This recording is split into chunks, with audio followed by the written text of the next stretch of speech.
O nosso estudo de hoje, o livro Fonte Viva, o texto número 125, ricamente, Emmanuel separa para nós uma passagem de uma das cartas de Paulo direcionadas aos Colossenses, capítulo 3, versículo 16, e ele, pegando aqui um trechinho, diz para nós que a palavra do Cristo habite em vós ricamente.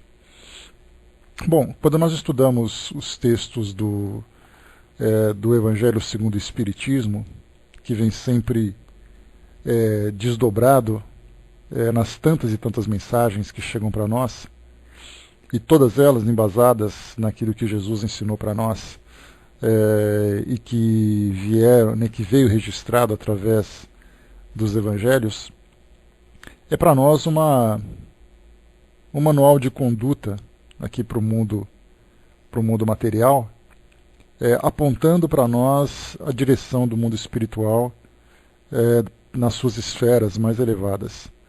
Então nós estudamos muito essas mensagens, como essa que nós vamos estudar hoje, por exemplo, que ela vem trazer para nós mais uma explicação sobre aquilo que Jesus trouxe de ensinamento.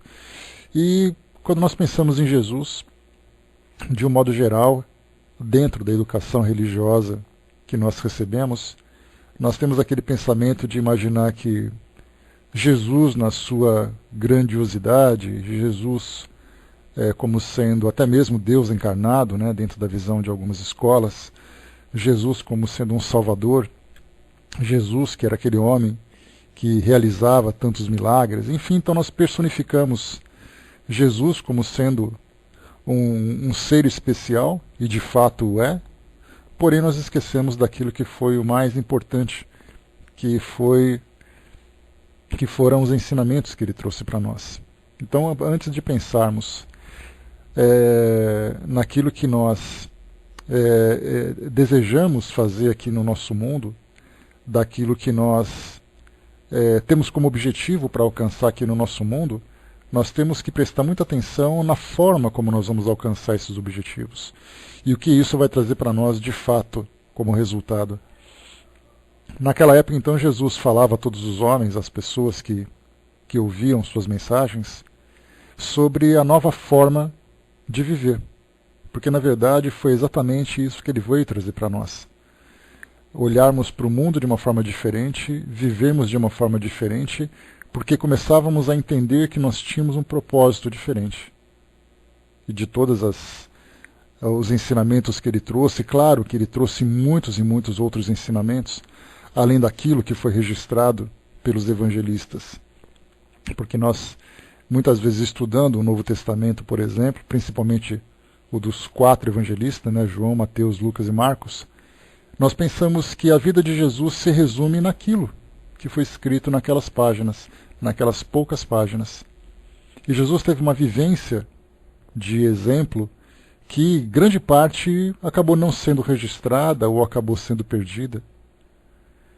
Mas é importante a gente lembrar que a própria presença de Jesus aqui no nosso mundo já veio para transformar a forma de viver daquela época até hoje, já que das tantas gerações que vieram depois, aquele ensinamento veio se perpetuando, veio se difundindo cada vez mais. E como nós já estudamos isso no próprio Evangelho segundo o Espiritismo, esses ensinamentos revelam uma lei que não é novidade. É uma lei que existe sempre, sempre vai continuar existindo, porque ela faz parte de uma lei universal. E o que nós temos hoje são missionários que vêm demonstrar para nós de que forma vivê-la, ou seja, a vivência dentro dessas leis, dentro dessa legislação.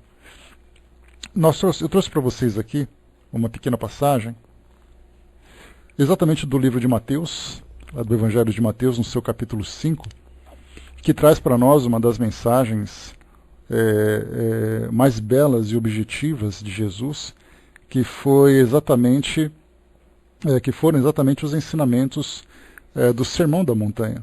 Então eu vou ler para vocês aqui só para a gente poder lembrar o que Jesus esperava, o que ele veio demonstrar para nós naquilo que nós optamos como uma filosofia para a nossa vivência.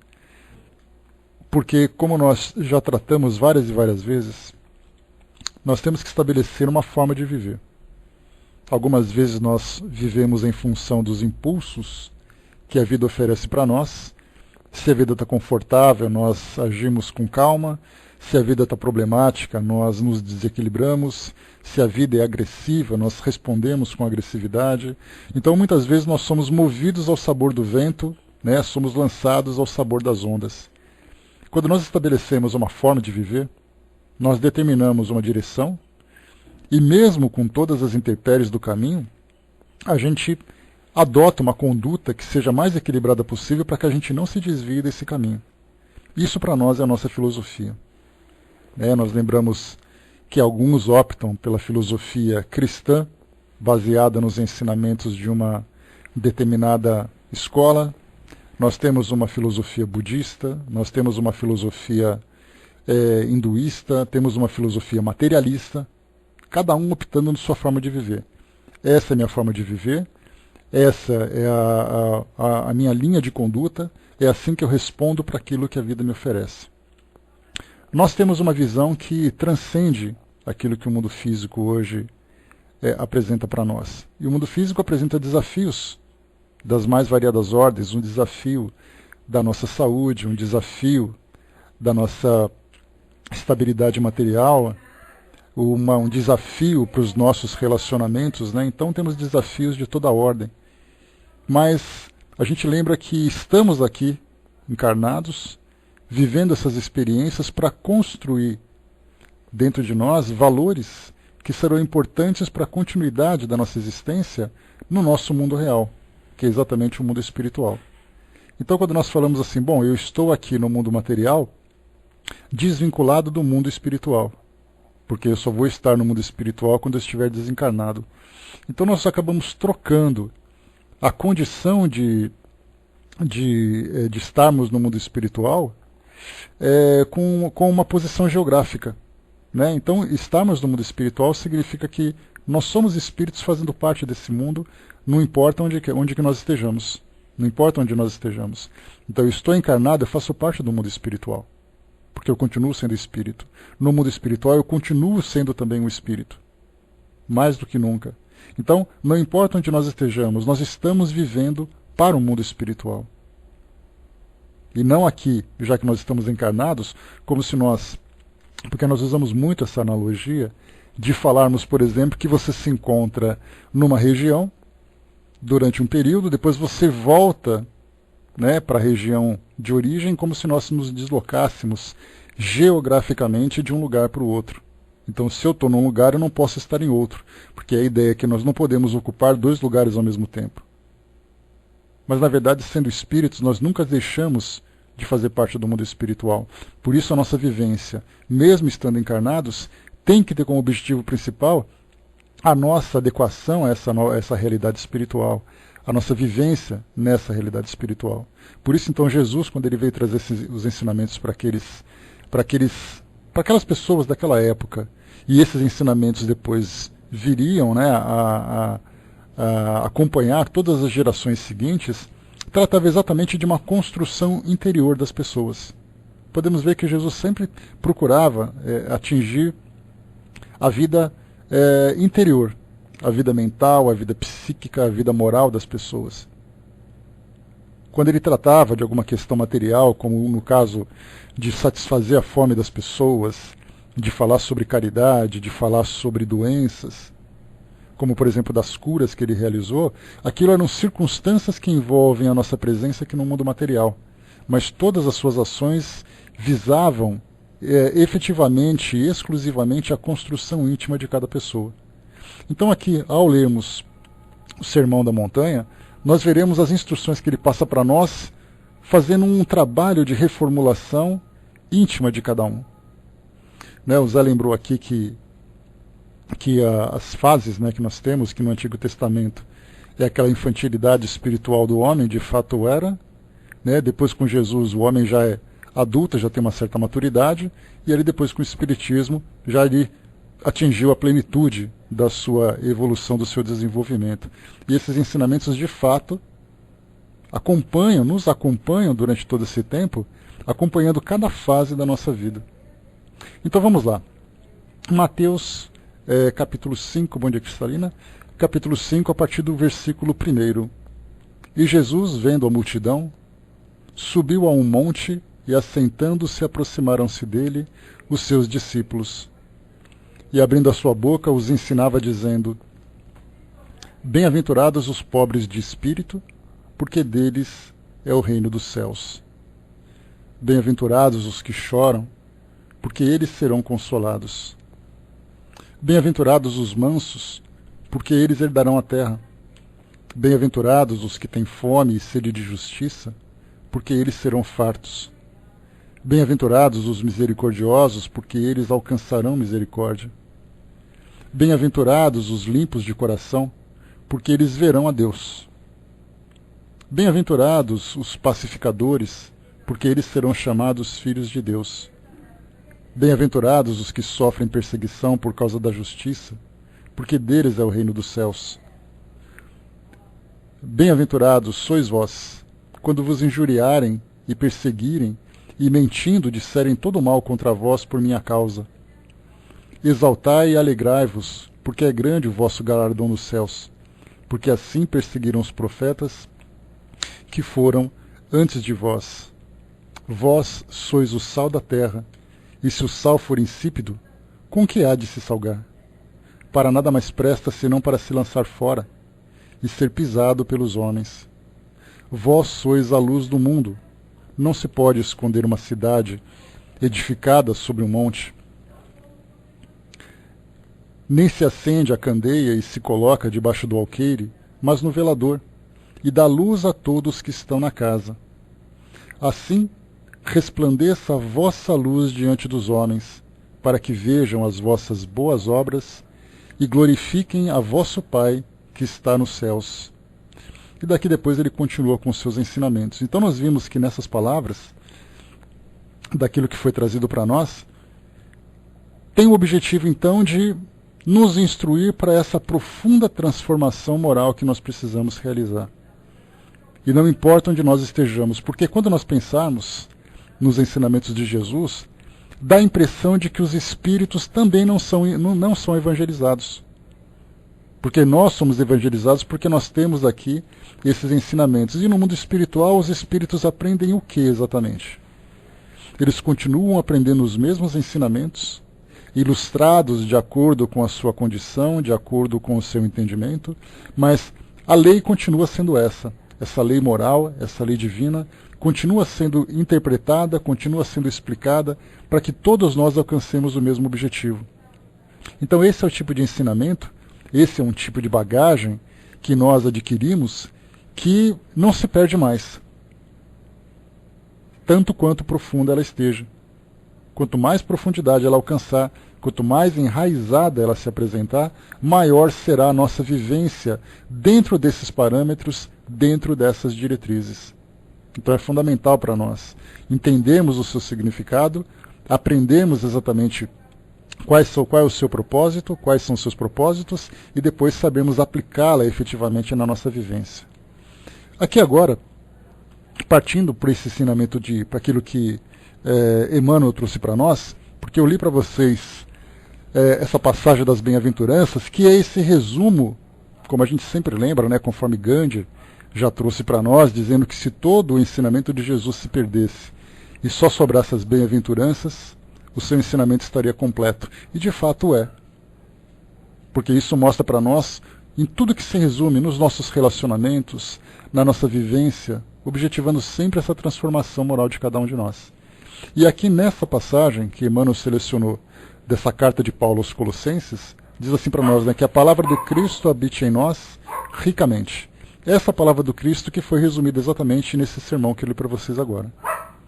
Que nós lemos juntos para poder relembrar exatamente o que ele queria dizer para nós, qual era a direção que ele estava apontando para essa nossa caminhada. Aqui agora Emmanuel traz um esclarecimento, né? Bom dia Silvia, bom dia Gilberto. Traz um esclarecimento para nós, né, desenvolvendo um pouco melhor esse tema. Lembrando sempre, né, mais uma vez, que todas as vezes que nós encontramos uma mensagem como essa, ela não é uma mensagem de uma autoria única. Ela é uma mensagem de um conjunto de ideias, de um conjunto de trabalhadores que trouxe para nós essas instruções da forma mais clara e mais compreendida possível, mais compreensível possível. O Negrão colocou, para quem não tem a visão da vida espiritual, essa passagem torna-se impraticável, pois não é bem-aventurado quem sofre do ponto de vista material. Daí a necessidade de nós estudarmos cada vez mais para entender a profundidade desses ensinamentos, para retirar sua essência, que é mais verdadeiro para nós. Então, tanto que nós temos ali, de muitas bem-aventuranças, por exemplo, aquela dos aflitos, no capítulo 5 do Evangelho segundo o Espiritismo, nós temos ali um capítulo inteiro só tentando explicar o seu real significado, não mostrando para nós um comportamento inócuo, um comportamento improdutivo diante do sofrimento, mas ao contrário, revertendo essa ideia, tirando do sofrimento o aprendizado para o nosso fortalecimento. Então vamos lá, diz aqui Emmanuel para nós. Para nós, isso fala para nós principalmente, nós que já somos estudantes dessa doutrina ou de todas as doutrinas cristãs, ou de todas as versões da doutrina cristã. Então, temos ali tantas e tantas, basta a gente lembrar, por exemplo, a quantidade de cristãos que existe no mundo, que existe no planeta. Todas as pessoas que seguem os ensinamentos de Jesus, sejam eles aqueles que vêm, por exemplo, das igrejas evangélicas, aquele que vem das igrejas católicas, católicas porque nós temos as ortodoxas, temos a apostólica romana, tanto aqueles que são espíritas também. Então, só aqui no nosso país, não precisamos nem estender isso para fora das nossas fronteiras. Só de lembrar aqui no Brasil a quantidade de cristãos que existe aqui entre nós. E todos nós, então, falamos de Jesus com toda a naturalidade, com toda a intimidade, com toda a facilidade, porque nós acreditamos, porque nós confiamos, porque nós seguimos, porque nós desejamos ser salvos. Todo mundo fala, então, dos ensinamentos com aquela facilidade, como se vivêssemos isso continuamente na nossa vida. Mas aí Emmanuel mostra para nós aqui algumas situações em que nós fraquejamos. Porque conhecer o ensinamento é uma coisa, viver esse ensinamento é outra. Conhecemos a título por termos tido contato com essa mensagem. Mas muitas vezes não compreendemos o seu significado e por isso também não sabemos vivê-lo. Vivemos apenas dentro daquilo que para nós é conveniente, porque nós somos assim ainda. Dentro dessa nossa infantilidade, dessa nossa imaturidade espiritual, nós vivemos de acordo com as nossas conveniências. Eu faço sacrifício até que esse sacrifício não se torne para mim inconveniente demais. Eu cedo para aquilo que exige de mim uma participação maior, desde que essa concessão não seja para mim muito sacrificante. Eu aceito, eu tolero, eu sou paciente, desde que isso não me traga nenhum tipo de transtorno. Então nós somos ainda muito limitados na nossa vivência desses ensinamentos. Então vamos encontrar aqui alguns exemplos. Dizes confiar no poder do Cristo, mas se o dia aparece com cores contrárias à tua expectativa, demonstra deplorável indigência de fé na inconformação. Afirmas cultivar o amor que o Mestre nos legou. Entretanto, se o companheiro exterioriza pontos de vista diferentes dos teus, mostras enorme pobreza de compreensão, confiando-te ao desagrado e à censura. Declaras aceitar o Evangelho em sua simplicidade e pureza. Contudo, se o Senhor te pede algum sacrifício, perfeitamente compatível com as tuas possibilidades, exibes incontestável carência de cooperação, lançando reptos e solicitando reparações. Asseveras procurar a vontade do celeste benfeitor. No entanto, se os teus caprichos não se encontram satisfeitos, mostras lastimável miséria de paciência e esperança, arrojando teus melhores pensamentos ao lamaçal do desencanto. Acenderemos, porém, a luz, permanecendo nas trevas. Daremos testemunho de obediência, exaltando a revolta? Ensinaremos a serenidade, inclinando-nos à desesperação? Proclamaremos a glória do amor, cultivando o ódio? A palavra do Cristo não nos convida a marchar na fraqueza ou na lamentação como se fôssemos tutelados da ignorância. Segundo a conceituação iluminada de Paulo, a boa nova deve irradiar-se de nossa vida, habitando a nossa alma ricamente. Então, o conteúdo dessa mensagem chama a nossa atenção, porque quando nós dizemos assim, nós somos seguidores do Cristo. Aliás, um dos exemplos mais belos que nós temos daquela época era exatamente dos próprios discípulos. Viam Jesus como sendo um modelo e guia dentro daquela interpretação que tinham e o seguiam como sendo discípulos. Só que era um discipulado pacífico ou passivo, porque seguiam para dizer que estavam perto, mas ainda não tinham condições de viver aquilo que ele ensinava. Ou quando viviam de um modo limitado. Então hoje, nós vemos assim que gostaríamos de ter sido aqueles discípulos. Quando nós conhecemos a história de Jesus, quando conhecemos a sua mensagem, nós ficamos pensando, né, onde nós estávamos naquela época? Será que nós éramos um discípulo? Como eu queria fazer parte daquele grupo? Para poder viver aquilo que eles viveram. Para poder beber essa água diretamente da fonte. E aí, então as gerações foram se passando e esse discipulado acabou sendo herdado por essas gerações. E hoje nós estamos aqui na nossa vez. Falamos sobre os seus ensinamentos, difundimos esses ensinamentos, seja através da nossa mensagem falada, seja da nossa mensagem praticada. Porque o bem que nós realizamos certamente é inspirado, não tenhamos dúvida disso, é inspirado por esse modelo. Então fazemos a caridade lembrando daquela caridade que ele praticou naquela época. Quando nós falamos em bondade, nós falamos da bondade que ele vivenciou naquela época.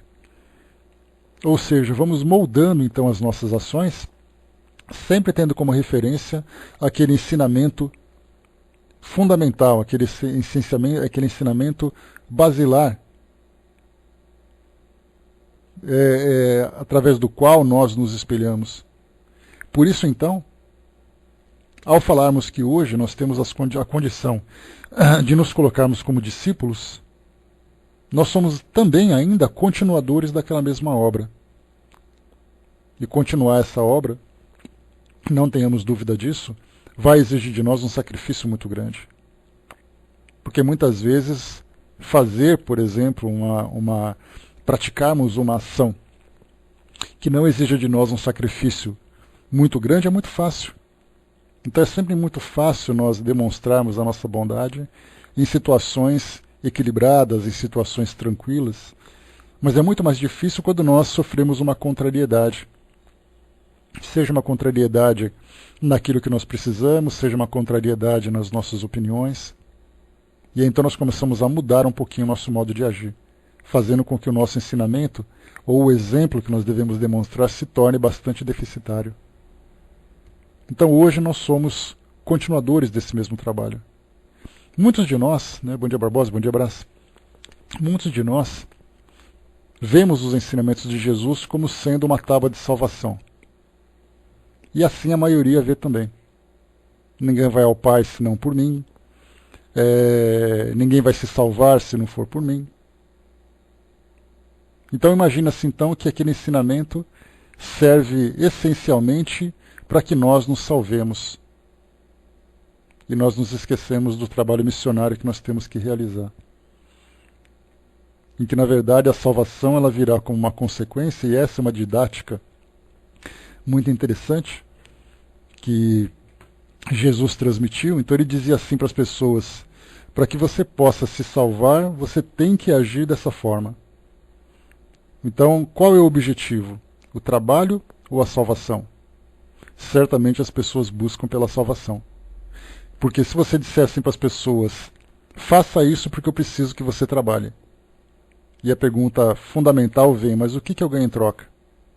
Então Jesus, naquela época, quando ele lidava com o sofrimento das pessoas, a melhor forma de aliviá-las desse sofrimento era apresentar a salvação. E aí ele falava então: para você se salvar, se comporte dessa forma. Então, na verdade, a transformação das pessoas, como acontecia naquela época e como continua acontecendo hoje, essa transformação vem através do objetivo delas serem salvas. Então vem de uma forma secundária. Você, para se salvar, você tem que agir dessa forma. Para os trabalhadores, a mensagem é ao contrário. Trabalhem para que vocês possam dar continuidade na minha mensagem. E, como consequência, vocês vão se tornar espíritos melhores. Então já vemos que nessa segunda mensagem, ou nessa segunda interpretação que nós fazemos dessa mensagem, já atinge aqueles que alcançam maior maturidade para essa compreensão. Então, na verdade, por que fazer o bem? Eu tenho que fazer o bem porque eu tenho obrigação de fazer. Porque é o certo de se fazer. Mas o que você vai ganhar com isso? Não importa, eu estou fazendo aquilo que eu tenho que fazer. Eu sei que a recompensa virá, eu sei que a recompensa é boa, porque a lei diz que no momento em que eu entro em sintonia com as leis divinas, eu começo a conquistar e alcançar a felicidade que eu desejo. Então, o resultado virá para mim como consequência. O trabalho é o meu compromisso. Quando eu não tenho essa compreensão, ele me oferece a salvação e vem a salvação através daquela transformação. Dá para a gente imaginar uma criança, por exemplo, como nós comentamos hoje, é dito para elas assim que ela precisa ficar forte para brincar. E para isso ela precisa comer. Então, para a criança, qual é o objetivo dela? Ficar forte para poder brincar. Mas qual a importância que ela dá para a alimentação? Nenhuma. O que ela quer, na verdade, é que se ela tem que comer para ficar forte, então ela vai comer. Quando nós começamos a ficar mais maduros e ter uma compreensão melhor, nós começamos a nos preocupar com a nossa alimentação, com o seu grau nutritivo, com a saúde que pode proporcionar, e a saúde virá como consequência. Então todas as nossas ações são assim. Então nós já saímos daquela fase de sermos aqueles discípulos passivos para nos tornarmos discípulos ativos. E esses discípulos ativos são aqueles que trabalham de fato. E essa mensagem é direcionada para nós, que Emmanuel trouxe, porque nós nos colocamos naquela condição de seguidores dessa mensagem, de discípulos de Cristo. Mas fraquejamos nos momentos em que o nosso exemplo é mais exigido. Aí que apresenta para nós a grande dificuldade.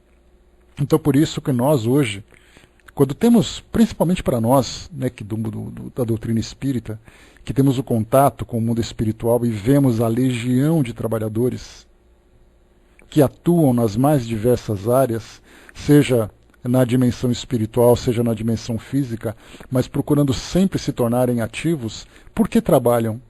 Trabalham porque sabem que podem trabalhar. Trabalham porque precisam trabalhar. Mas o que virá como consequência? A consequência não importa. O que importa são os trabalhadores. Nós podemos vamos pegar aqui os nossos exemplos mais clássicos, como por exemplo, aqui no mundo material, onde nós tivemos Chico Xavier, temos Divaldo Franco, tivemos Dona Ivone do Amaral Pereira, tivemos Raul Teixeira, que no mundo espiritual nós tivemos Emmanuel, Joana de Ângeles, André Luiz, Manuel Filomeno de Miranda, Bezerra de Menezes e tantos outros encarnados e desencarnados. Por que trabalham? O que foi oferecido em troca do trabalho deles? Nada além do amor que eles desejam conquistar. E é por isso que eles trabalham com esse sacrifício pessoal, para mostrar exatamente isso. Eu trabalho por amor. Eu não trabalho para ganhar alguma coisa. Porque se eu não trabalhar, eu não vou sentir esse amor dentro de mim, porque perceberam que o amor se desenvolve dentro de cada um deles. Assim como nós percebemos isso também. Então, seguirmos essa mensagem para nós é fundamental, nesse entendimento de sermos ativos na realização dessa mensagem e na sua difusão através das nossas ações. E não simplesmente esperarmos a recompensa de chegarmos ao paraíso, de alcançarmos a salvação, como é difundido equivocadamente. Quer dizer, equivocadamente entre aspas, né? Porque, bom dia, Armando, porque na verdade ela é difundida de acordo com o entendimento. Então não é que está errada, né? Bom dia, Márcio. Porque não é que está errada.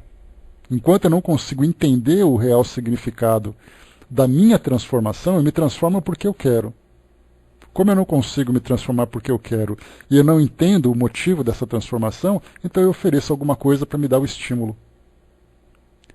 Você vai ganhar aquilo, mas para ganhar aquilo você precisa fazer tal coisa. A história das crianças na escola. Se você passar de ano, você vai ganhar a bicicleta. Muito mais fácil, né, de estimular a nossa mente, né, de nos dar motivação quando a gente ganha alguma coisa em troca. Só que para nós agora temos que entender que a maior motivação que a gente tem que ter é exatamente o desenvolvimento desse sentimento dentro de nós. Para aqueles que vivem focados no mundo material, o que é desenvolver o amor? O que eu quero, na verdade, é ganhar alguma coisa. Assim o mundo hoje está movido, sempre esperando alguma coisa e se transforma para chegar no paraíso. Não ganha o paraíso como consequência da transformação. Mais uma mensagem aqui para nós, vou trazer para você uma mensagem belíssima também, só para poder ilustrar aqui essa nossa reta final do nosso ensinamento. Tem uma mensagem muito bonita. O Armando colocou no YouTube, tem um vídeo onde uma católica questiona a ida para o céu e quem responde é muçulmano, né? Se você achar o link, coloca para nós aí, Armando, por favor. Deve ser uma bela mensagem, muito bacana. Mas a gente sempre pensa assim, que todos são assim. Todos pensam em chegar no paraíso. Paraíso nas suas mais variadas denominações.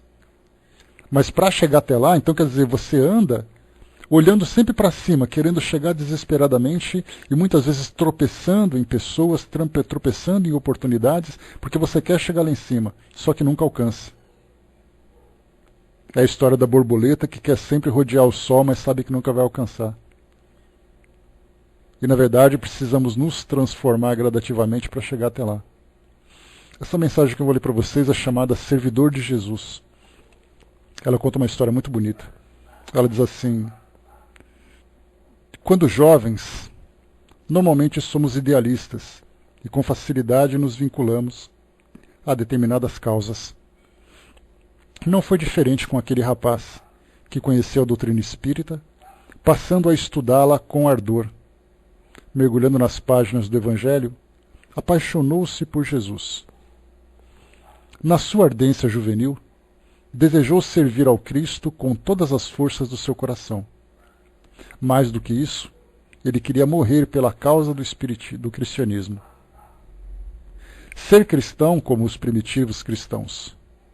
Desejava ser perseguido como foram os apóstolos e os discípulos de Jesus.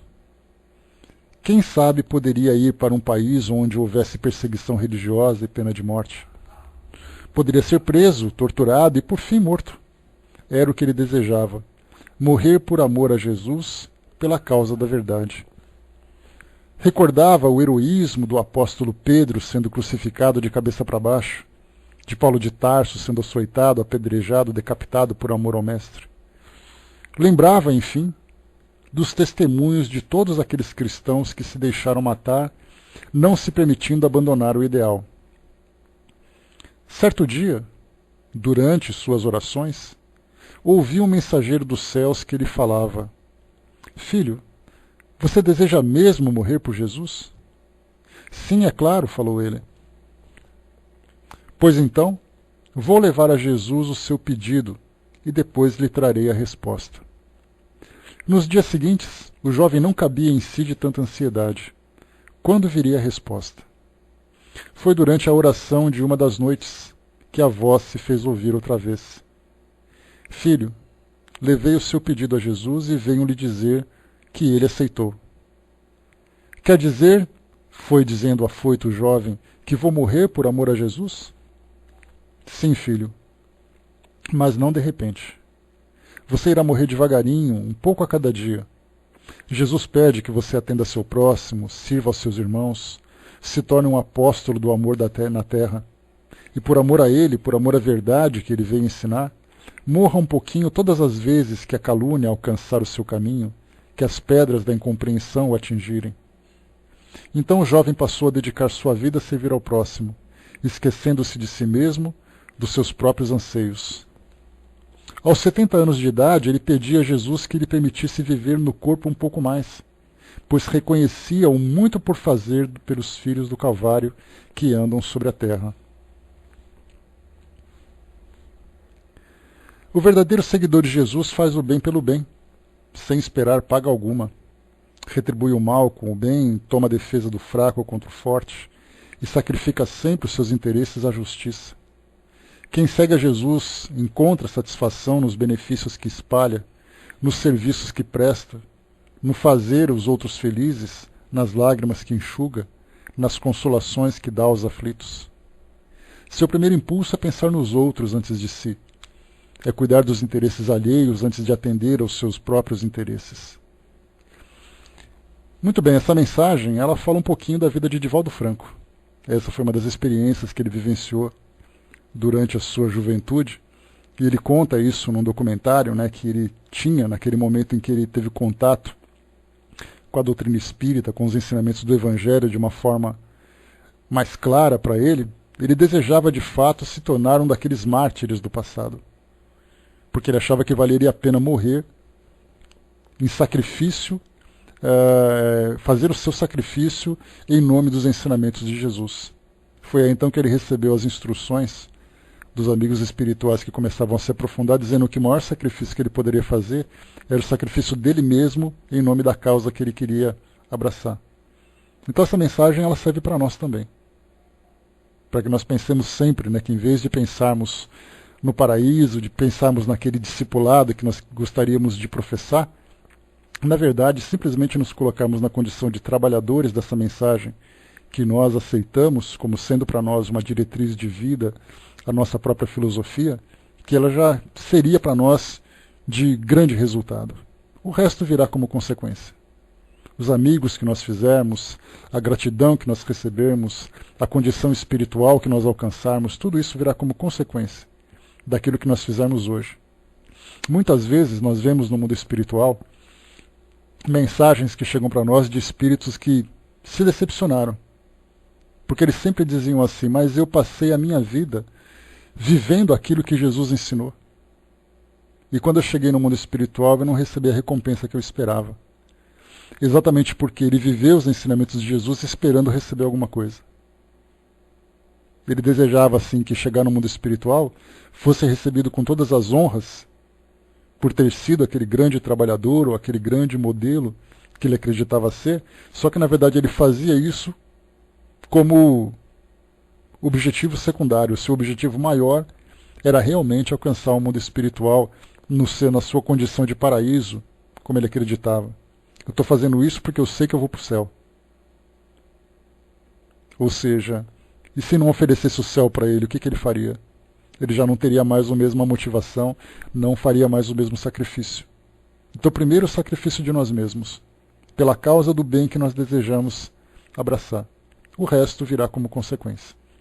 Então, por isso que os ensinamentos de Jesus estejam ricamente em nós, como diz aqui a mensagem, e ricamente em nós de uma forma mais profunda. E a forma como nós vamos viver isso virá através de todos os ensinamentos que nós estamos absorvendo cada vez que nós lemos uma mensagem, cada vez que nós ouvimos um estudo, participamos, ouvimos uma palestra, lemos um livro. Cada vez que nós nos aprofundarmos nesses ensinamentos, um conteúdo a mais virá para trazer mais valor para as nossas ações. Porque eu sei exatamente a quem fazer, por que fazer, de que forma fazer, simplesmente pela causa que eu abracei, pela causa que nós abraçamos. O Armando lembrou ali então, né, que a mensagem que fala, né, da católica que questiona a ideia de ir para o céu, a ida para o céu, e a resposta do muçulmano, então, está lá no Face. Tá, eu vou procurar então lá, Armando, beleza. Beleza, então tá no seu perfil, né? Depois eu procuro lá então e divulgo lá no nosso grupo.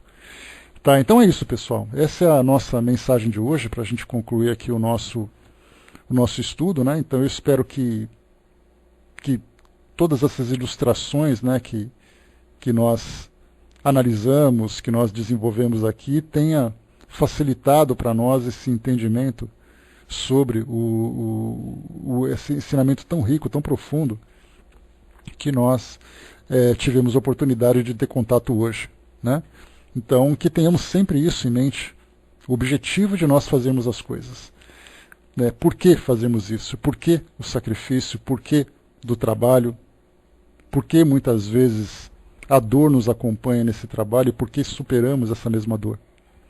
Porque precisamos fazer, porque sabemos que podemos fazer e porque nos comprometemos